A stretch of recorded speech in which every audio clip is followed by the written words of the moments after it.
आज तक official philosophy के इस सफर में हमने दुनिया के हर बड़े मुजरिम को कटघरे में खड़ा किया है। हमने सिस्टम को कोसा, हमने नेताओं के गंदे हाथों का खून देखा, हमने कॉर्पोरेट्स का लालच बेनकाब किया और हमने उस भगवान या किस्मत से भी सवाल पूछे जिसने हमारे हिस्से में मॉरल डिलेमा का नर्क लिख दिया। ये सब सुनकर, ये सब देखकर हमारे अंदर के ईगो को बहुत सुकून मिलता है। हमें लगता है कि दुनिया की सारी बुराई, सारा कचरा बाहर है और हम तो अपने घरों में बैठे टैक्स भरने वाले, किसी का बुरा ना चाहने वाले बहुत ही पवित्र और अच्छे इंसान हैं। लेकिन आज इस वेस्टर्न फिलॉसफी के आखिरी और सबसे खौफनाक महाअध्याय में हम उस आईने को तोड़ने वाले हैं जिसमें आप रोज अपनी मासूमियत का चेहरा देखते हैं, क्योंकि आज हम उस मुजरिम का कॉलर पकड़ने वाले हैं जिसे दुनिया में सबसे ज्यादा बचाया जाता है। और वो मुजरिम कोई और नहीं, हम खुद हैं, आप और मैं। दर्शन शास्त्र यानी फिलॉसफी और इंसानियत के इतिहास का सबसे बड़ा, सबसे चुभने वाला सवाल क्या है? सवाल ये नहीं है कि सही क्या है और गलत क्या है। हम सब जानते हैं कि चोरी करना गलत है, झूठ बोलना गलत है, किसी का हक मारना गलत है।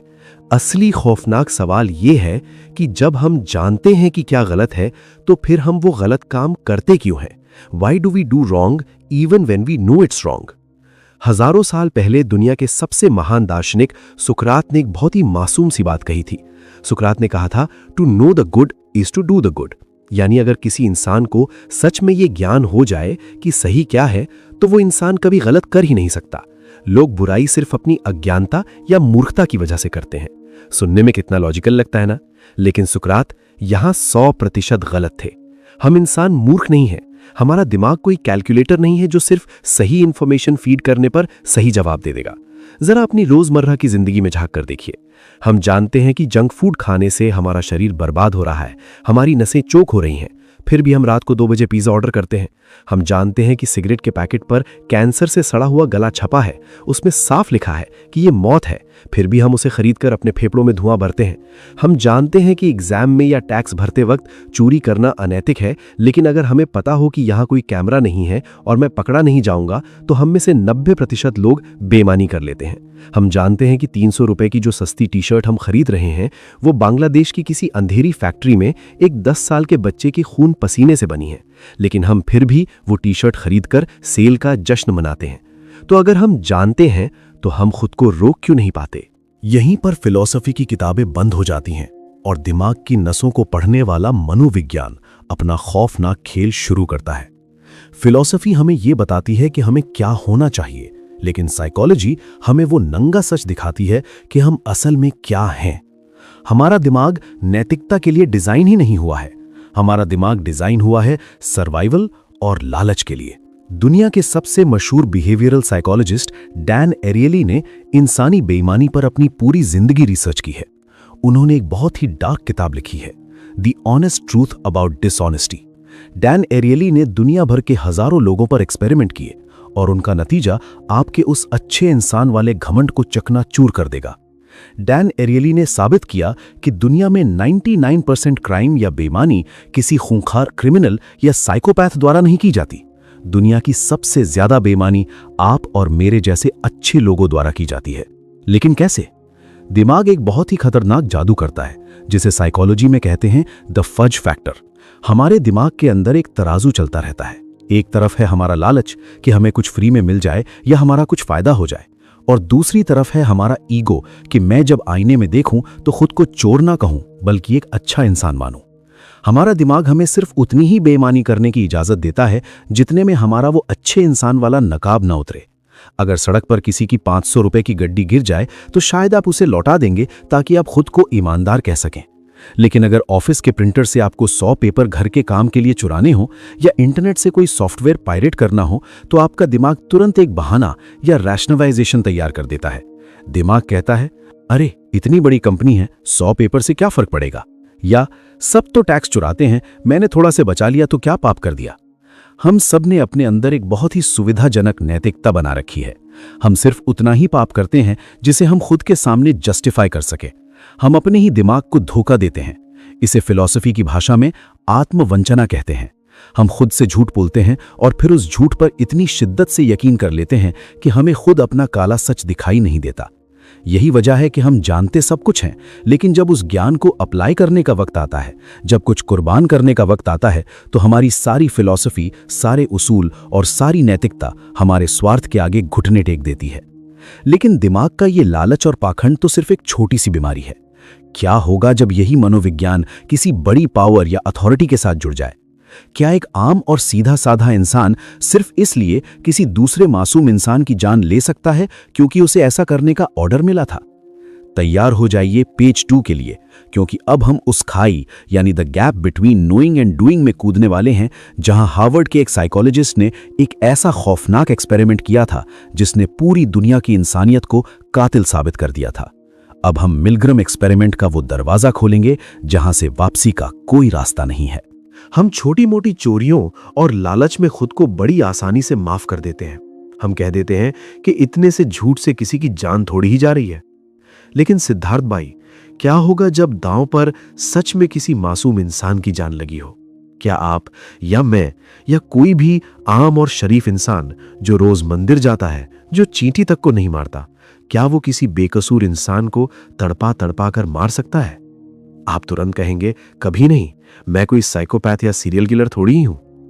लेकिन 1960 के दशक में येल यूनिवर्सिटी के एक साइकोलॉजिस्ट स्टैनली मिलग्रम ने इंसानियत के इस घमंड को हमेशा के लिए चकनाचूर कर दिया।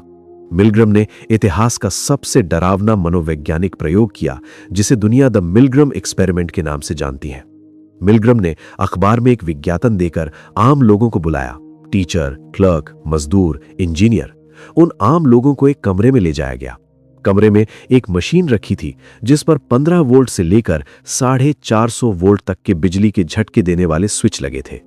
450 वोल्ट के स्विच पर लाल रंग से लिखा था XXX, खतरा, भयानक दर्द या मौत। प्रयोग बहुत सीधा था। कमरे में एक सफेद कोट पहने हुए एक वैज्ञानिक खड़ा था। दूसरे कमरे में एक इंसान कुर्सी से बंधा था जिसे झटके लगने थे। उस आम इंसान को यानी सब्जेक्ट को कहा गया कि कुर्सी पर बंधे इंसान से कुछ सवाल पूछने हैं। अगर वो गलत जवाब दे तो उसे सजा के तौर पर बिजली का झटका देना है और हर गलत जवाब पर झटके का वोल्टेज बढ़ाते जाना है। शुरुआत में झटके हल्के थे, 15 वोल्ट, 30 वोल्ट। कुर्सी पर बैठा इंसान सिर्फ आह करता था। लेकिन जैसे जैसे वोल्टेज 150 पार हुआ, दूसरे कमरे से चीखें आने लगी, मुझे बाहर निकालो, मेरे सीने में दर्द हो रहा है, मैं ये बर्दाश्त नहीं कर सकता। झटके देने वाले उस आम इंसान के हाथ कांपने लगे, उसे पसीना आ रहा था। उसका ज़मीर, उसकी नैतिकता चीख चीख कर कह रही थी कि ये गलत है, ये इंसान मर जाएगा, मुझे रुक जाना चाहिए। वो इंसान पीछे मुड़कर उस सफेद कोट वाले वैज्ञानिक को देखता था और कहता था, सर, वो रो रहा है, हमें रुकना होगा। लेकिन वो वैज्ञानिक कोई बंदूक लेकर नहीं खड़ा था। वो सिर्फ एक शांत आवाज में कहता था, प्रयोग के लिए आपका आगे बढ़ना जरूरी है, आपके पास कोई और विकल्प नहीं है, आपको झटके देते रहना होगा। The experiment requires that you continue. Siddharth भाई, इस प्रयोग के शुरू होने से पहले दुनिया के बड़े बड़े मनोवैज्ञानिकों ने भविष्यवाणी की थी कि सिर्फ 1% लोग जो पैदाइशी साइकोपैथ हैं ही 450 वोल्ट का आखिरी जानलेवा स्विच दबाएंगे। लेकिन नतीजे ने पूरी दुनिया की इंसानियत के मुंह पर कालिख पोत दी। पूरे 65% आम और शरीफ लोगों ने दूसरे कमरे से आती हुई खून जमा देने वाली चीखों के बावजूद उस वैज्ञानिक के कहने पर 450 वोल्ट का आखिरी और जानलेवा स्विच दबा दिया था। उन्होंने एक अनजान इंसान को मार डालने की हद तक तड़पाया, सिर्फ इसलिए क्योंकि एक अथॉरिटी यानी अधिकारी ने उन्हें ऐसा करने को कहा था। यह है वो खौफनाक खाई, द गैप, जो हमारे जानने यानी नोइंग और करने यानी डूइंग के बीच मौजूद है। वो 65% लोग कोई राक्षस नहीं थे। वो रो रहे थे, कांप रहे थे। वो जानते थे कि वो जो कर रहे हैं वो सबसे बड़ा पाप है। कांट की नैतिकता उनके अंदर चीख रही थी कि किसी को सजा मत दो। लेकिन सिद्धार्थ भाई, इंसान का जो सॉफ्टवेयर है यानी हमारी नैतिकता, हमारे उसूल, वो बहुत कमजोर है। और हमारा जो हार्डवेयर है यानी लाखों सालों का हमारा विकास, हमारा मनोविज्ञान, वो इस तरह से डिजाइन हुआ है कि हम किसी लीडर, किसी अथॉरिटी के आदेश के आगे झुक जाते हैं। हम खुद को ये कहकर बचा लेते हैं कि मैं क्या करूं, मैं तो सिर्फ अपनी ड्यूटी कर रहा था, मैं तो सिर्फ आदेश मान रहा था, जिम्मेदारी मेरी नहीं, उस वैज्ञानिक की है। हम अपना नैतिक बोझ यानी मॉरल रिस्पॉन्सिबिलिटी किसी और के कंधों पर डाल देते हैं। दूसरे विश्व युद्ध के बाद जब लाखों यहूदियों को गैस चेंबर में मारने वाले नाजी अधिकारी एडोल्फ आइकमैन को अदालत में खड़ा किया गया तो उसने कोई नफरत भरा भाषण नहीं दिया। उसने सिर्फ एक लाइन कही थी, मैंने अपनी मर्जी से किसी को नहीं मारा, मैं तो सिर्फ अपने ऊपर वालों के आदेश का पालन कर रहा था।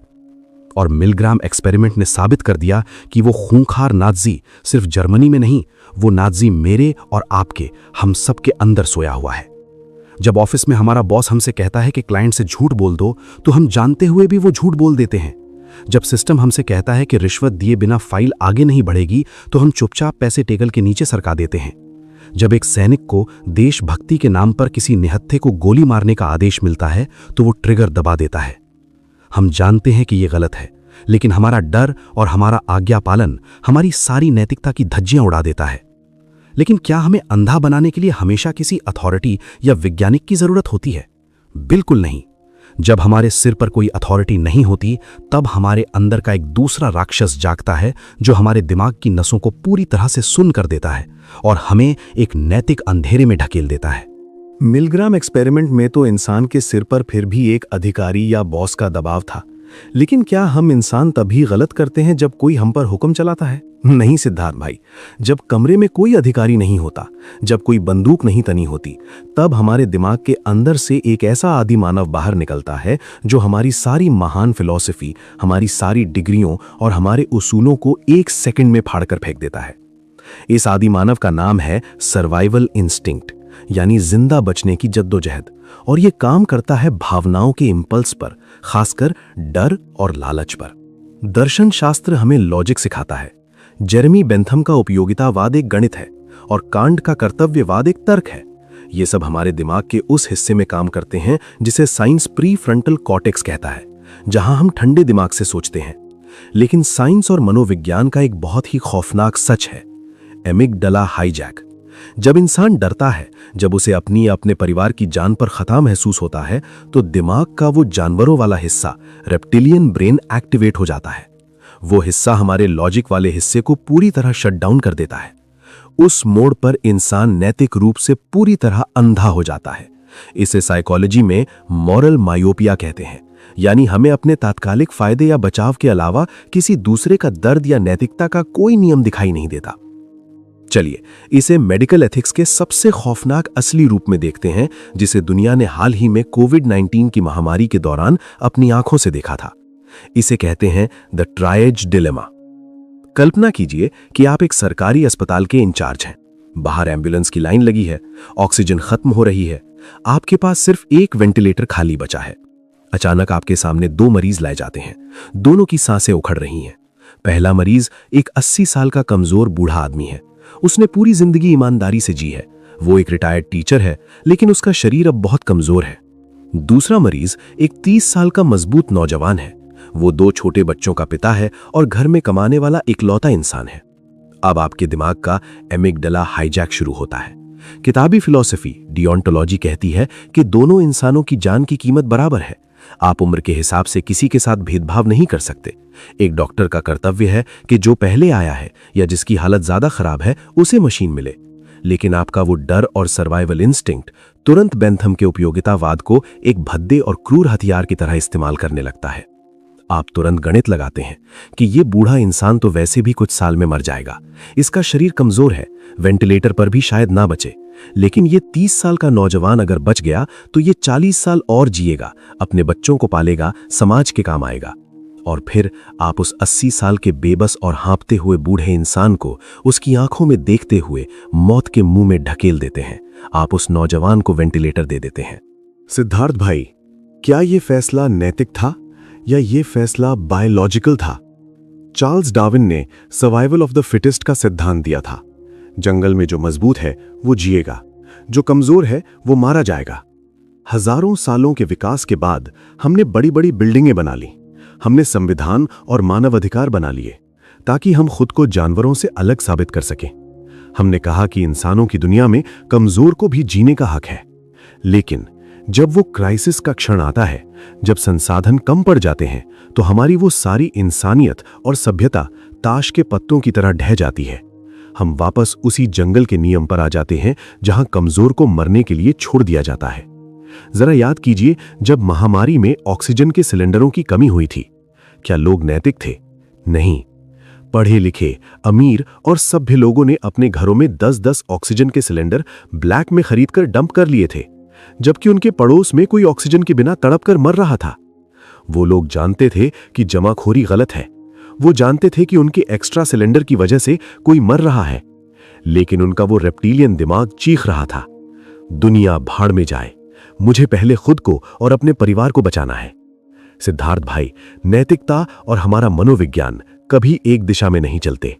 नैतिकता हमें एक देवता बनाना चाहती है जो दूसरों के लिए खुद को कुर्बान कर दे, लेकिन हमारा मनोविज्ञान, हमारा डीएनए हमें एक स्वार्थी जानवर बनाए रखना चाहता है, जिसका इकलौता मकसद है हर हाल में जिंदा रहना।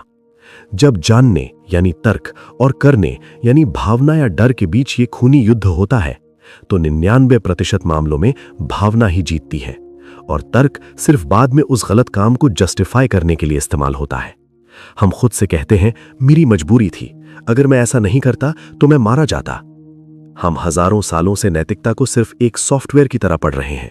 हम सोचते हैं कि किताबें पढ़ लेने से या मंदिर मस्जिद जाने से हम नैतिक बन जाएंगे, लेकिन हमारा हार्डवेयर तो अभी भी उसी आदिमानव का है जो एक रोटी के टुकड़े के लिए किसी का भी कत्ल कर सकता है।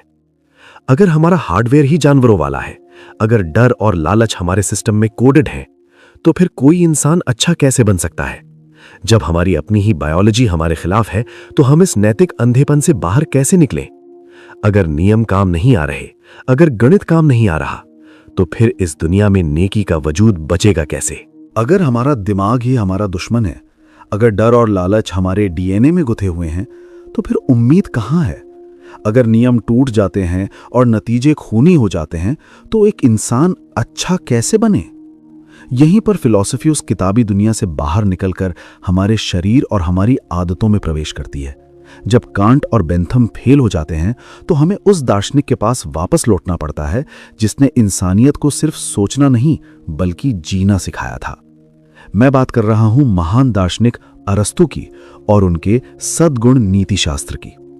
अरस्तु ने आज से 2500 साल पहले ही समझ लिया था कि इंसान का दिमाग कैसे काम करता है। उन्होंने कहा था, हम वो हैं जो हम बार बार करते हैं। महानता कोई काम नहीं है बल्कि एक आदत है, habit. We are what we repeatedly do. Excellence then is not an act but a habit.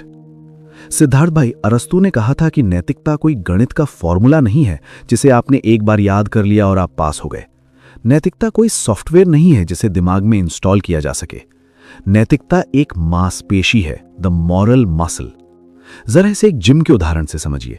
मान लीजिए आपने बॉडी बिल्डिंग पर दुनिया की सारी महान किताबें पढ़ ली। आपको पता है कि बाइसेप्स कैसे बनते हैं, कौन सी डाइट लेनी है, कौन सा पोज कैसे मारना है। आपके पास 100% ज्ञान है। लेकिन अगर जिंदगी में कभी 5 किलो का डंबल भी नहीं उठाया है और अचानक आपके ऊपर 100 किलो का वजन गिर जाए, तो क्या आपकी वो किताबें और आपका वो ज्ञान आपको कुचलने से बचा लेगा? बिल्कुल नहीं। आपकी हड्डियां टूट जाएंगी। बिल्कुल यही हमारे साथ नैतिकता में होता है। हम गीता, कुरान, बाइबल की किताबें पढ़कर सोचते हैं कि हमें ज्ञान मिल गया है, लेकिन जब असली जिंदगी का 100 किलो का मॉरल डिलेमा हमारे सिर पर गिरता है, जैसे वो मिलग्राम एक्सपेरिमेंट का 450 वोल्ट का स्विच या वो वेंटिलेटर का फैसला, तो हमारी नैतिक मांसपेशी इतनी कमजोर होती है कि वो डर और लालच के वजन से तुरंत टूट जाती है। अरस्तु कहते हैं कि अगर आपको एक बहादुर इंसान बनना है, तो बहादुरी के बारे में किताबें पढ़ने से कुछ नहीं होगा। आपको अपनी रोजमर्रा की जिंदगी में बहादुरी वाले छोटे छोटे काम करने होंगे। अगर आपको ईमानदार बनना है, तो आपको रोजाना छोटे छोटे लालच को लात मारनी होगी। जब आप रोजाना छोटी छोटी चीजों में अपनी नैतिक मांसपेशी को ट्रेन करते हैं, तो आपके अंदर एक चीज पैदा होती है जिसे अरस्तु फ्रोनेसिस कहते हैं, यानी व्यावहारिक बुद्धि। ये कोई जादुई चीज नहीं है, ये मसल मेमोरी है। एक बेहतरीन मार्शल आर्ट्स फाइटर रिंग में जाकर सोचता नहीं है कि अब मुझे कौन सा दांव चलना चाहिए। उसने हजारों घंटे प्रैक्टिस की होती है, इसलिए संकट के वक्त उसका शरीर अपने आप रिएक्ट करता है।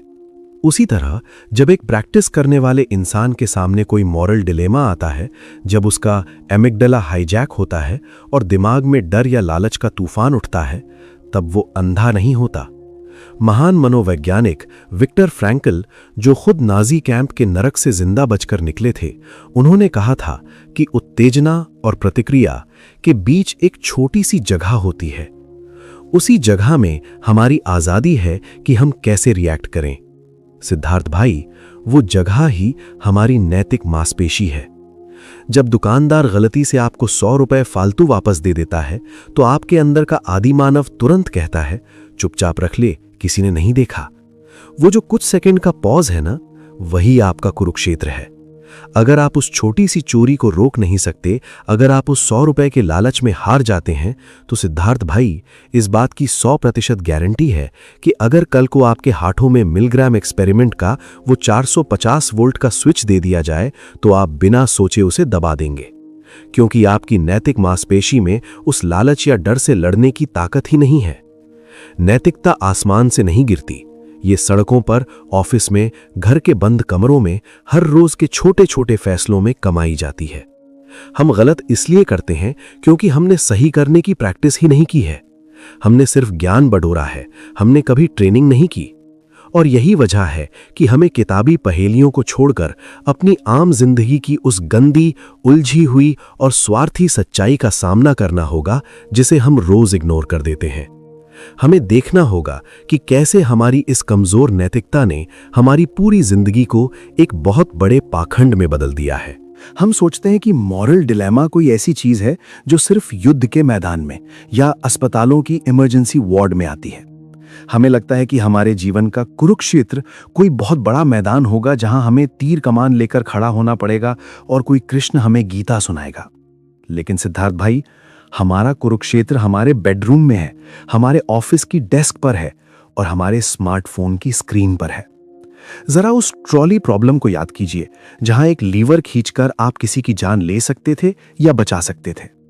आप सोचते हैं कि आपने जिंदगी में कभी वो खूनी लीवर नहीं खींचा? सिद्धार्थ भाई, हम रोज वो लीवर खींचते हैं, बस उस लीवर का नाम अब बदल गया है। उसका नाम है बाय नाउ का बटन, अभी खरीदें का बटन। जब आप ऑनलाइन किसी सेल में 300 रुपए की वो शानदार टी शर्ट खरीदते हैं, तो क्या आपको लगता है कि वो सिर्फ एक स्मार्ट डील है? नहीं, आपका वो बाय नाउ का एक क्लिक उस ट्रॉली प्रॉब्लम का लीवर है।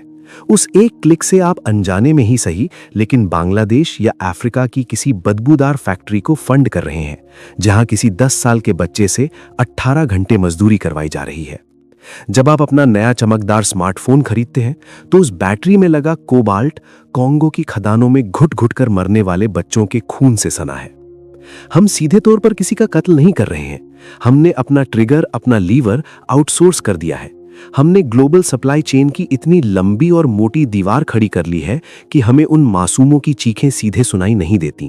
और क्योंकि हमें खून अपने हाथों पर लगा हुआ दिखाई नहीं देता, इसलिए हमारा वो ईगो एकदम सुरक्षित रहता है। हम आईने में देखकर खुद को पवित्र और अच्छा इंसान कह लेते हैं। यही है हमारी जिंदगी का सबसे बड़ा पाखंड। हम जानते सब कुछ है, हम अखबारों में पढ़ते हैं कि चाइल्ड लेबर हो रहा है, ग्लोबल वार्मिंग हो रही है, लेकिन हमारी सुविधा और हमारे लालच ने हमें इतना अंधा कर दिया है कि हमारी नैतिक मांसपेशियां, मॉरल मसल्स काम करना ही बंद कर चुकी हैं। तो फिर हम इस पाखंड से कैसे लड़ें? इस रोजमर्रा के ग्रे एरिया में एक इंसान खुद को गिरने से कैसे बचाए? यहीं पर दर्शन शास्त्र का वो महान हथियार, जिसे हमने सरकारों और समाज के लिए इस्तेमाल किया था, उसे अब अपनी निजी जिंदगी के स्वार्थ को चीरने के लिए इस्तेमाल करना होगा। मैं बात कर रहा हूं जॉन रॉल्स के अज्ञानता के पर्दे की। इसे सिर्फ संसद में कानून बनाने के लिए नहीं, बल्कि अपनी रोजमर्रा की जिंदगी में अपने लालच को तोड़ने के लिए इस्तेमाल कीजिए।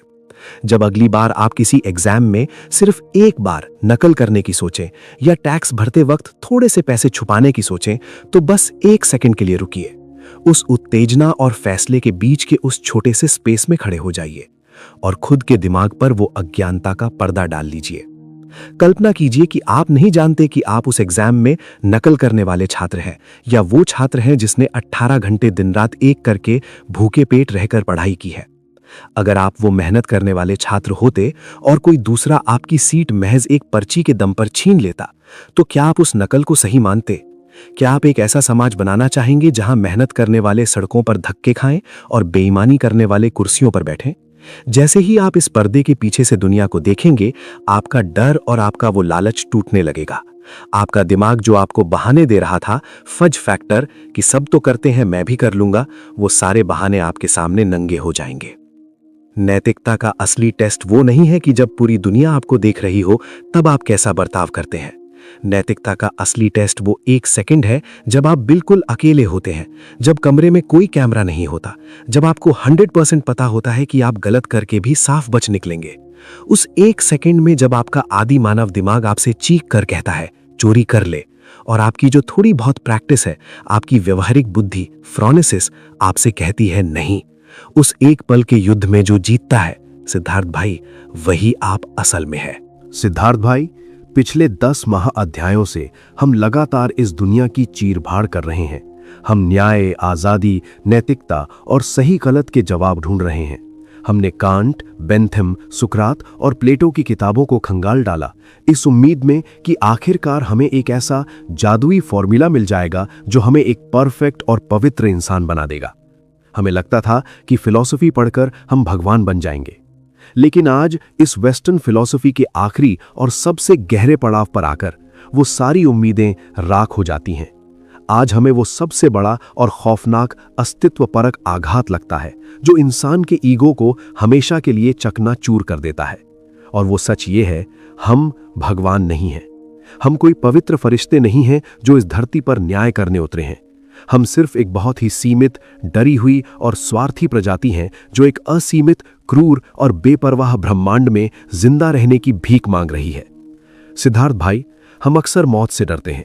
हमें लगता है कि इंसान होने का सबसे बड़ा श्राप मौत है।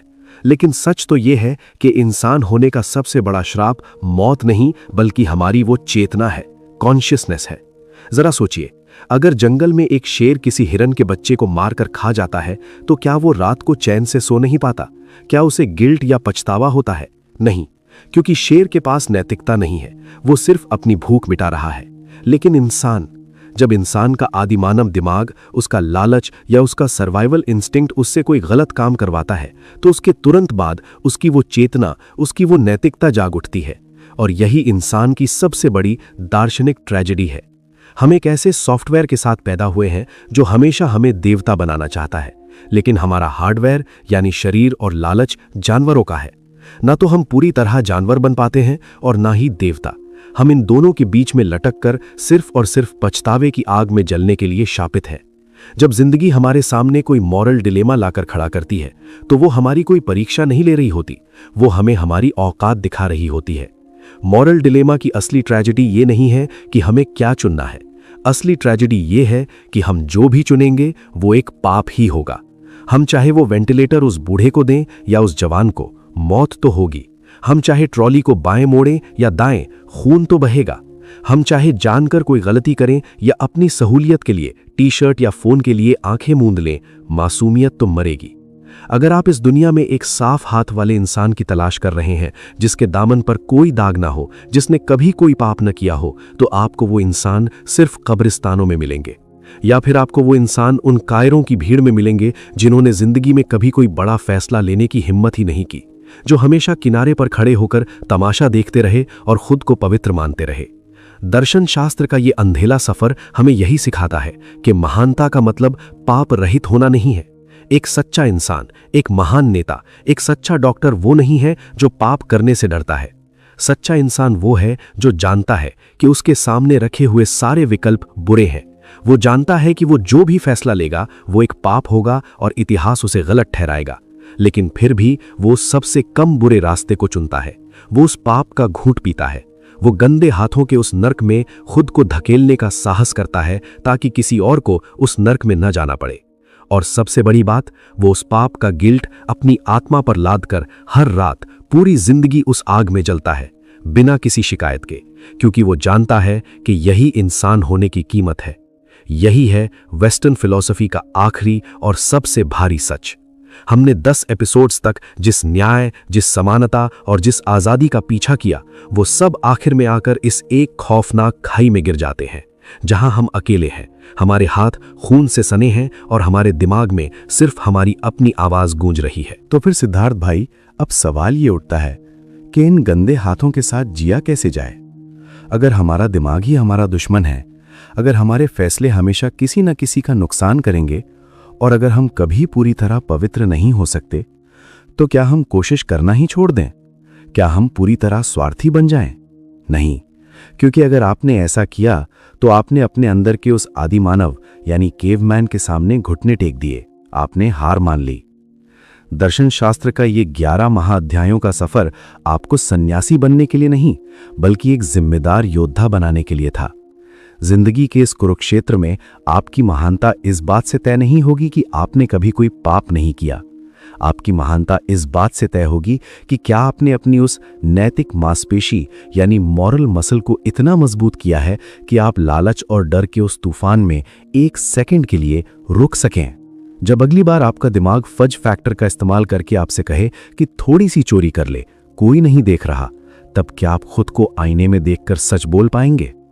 क्या आप अपने ऑनलाइन खरीदे गए उस सस्ते फोन और टी शर्ट को देखकर अपने अंदर के उस पाखंड को स्वीकार पाएंगे कि हां, मेरी सहूलियत किसी के खून पर खड़ी है? एक सद्गुणी इंसान वो नहीं है जो परफेक्ट है। एक सद्गुणी इंसान वो है जिसके पास इतनी व्यवहारिक बुद्धि है कि वो देख सके कि कौन सा रास्ता कम बुरा है, और फिर वो हर रोज हर पल ये कोशिश करे कि वो कल के मुकाबले आज थोड़ा कम राक्षस बने। और सिद्धार्थ भाई, आज के बाद जब भी आप सोशल मीडिया पर बैठकर दुनिया को बड़ी आसानी से सही और गलत के 2 हिस्सों में बांट दें, जब आप किसी फैसले को लेकर किसी को जज करें, तो एक बार रुकना और सोचना कि शायद उस इंसान के पास कोई सही विकल्प था ही नहीं। याद रखना कि कुछ ना करना या चुप रहना भी एक चॉइस है, और उस चुप्पी का खून भी आप ही के हाथों पर लगता है। इस दुनिया में नेकी किसी किताब से नहीं आती। नेकी तब आती है जब हम अपनी कमियों को, अपनी इंसानियत के इस श्राप को स्वीकार कर लेते हैं और फिर भी एक दूसरे का हाथ पकड़कर इस अंधेरे ब्रह्मांड में रास्ता ढूंढने की कोशिश करते हैं। लेकिन सिद्धार्थ भाई, यहां आकर वेस्टर्न फिलॉसफी की सीमा खत्म हो जाती है। प्लेटो, सुकरात, कांट और नीचे ने हमें समाज, नियम, न्याय और दिमाग के पेच तो बहुत अच्छे से समझा दिए, लेकिन इन सब के बावजूद ये हमें एक बहुत ही खौफनाक बेचैनी और गिल्ट के साथ छोड़ जाते हैं। वेस्टर्न फिलॉसफी हमेशा बाहर की दुनिया, समाज और भौतिकता में उलझी रहती है, लेकिन जब दिमाग हार मान लेता है, जब दुनिया के सारे नियम, सारी सरकारें और सारी साइकोलॉजी हमें सुकून नहीं दे पाती, तब क्या होता है? तब जन्म होता है उस ज्ञान का जो किताबों में नहीं, हमारे अंदर छिपा है। एक ऐसा दर्शन जिसने दुनिया को नियम नहीं बल्कि ब्रह्मांड का सत्य दिया। तैयार हो जाइए, क्योंकि अब हम अपने ऑफिशियल फिलॉसफी के सफर को मोड़ने वाले हैं। अब हम वेस्टर्न दुनिया की उस शोर शराबे से निकलकर उस महासागर में उतरने वाले हैं जहां अहंकार पिघल जाता है। अब हम बात करेंगे कर्म के उस चक्र की जो आपको आपके डिलेमा से आजाद कर सकता है। हम बात करेंगे धर्म की, शून्यता की और उस आत्मा की जिसे ना कोई हथियार काट सकता है और ना कोई आग जला सकती है। अगले महाअध्याय से हम प्रवेश करने वाले हैं दर्शन शास्त्र के सबसे प्राचीन, सबसे गहरे और सबसे रहस्यमयी लोक में, the world of Indian philosophy. अगर वेस्टर्न फिलॉसफी के इस ग्रैंड फिनाले ने आपके दिमाग की नसें खोल दी हैं, और अगर आप अपने अंदर के उस पाखंडी से मिलने के बाद भी इस सफर में मेरे साथ खड़े हैं, तो इस वीडियो को लाइक करके अपनी हाजिरी जरूर लगाइए। कमेंट बॉक्स में मुझे बताइए कि क्या आप सच में इस दुनिया को सही गलत के चश्मे से देखना बंद करने के लिए तैयार हैं, और क्या आप इंडियन फिलॉसफी के उस महासागर में गोता लगाने के लिए तैयार हैं? मैं आपके जवाबों का इंतजार करूंगा। मैं हूं सिद्धार्थ सिंह और आप देख रहे थे ऑफिशियल फिलॉसफी का पहला महाअध्याय। अपने गंदे हाथों को स्वीकार कीजिए और कल से थोड़ा बेहतर बनने की कोशिश कीजिए। मिलते हैं इंडियन फिलॉसफी की धरती पर। जय हिंद।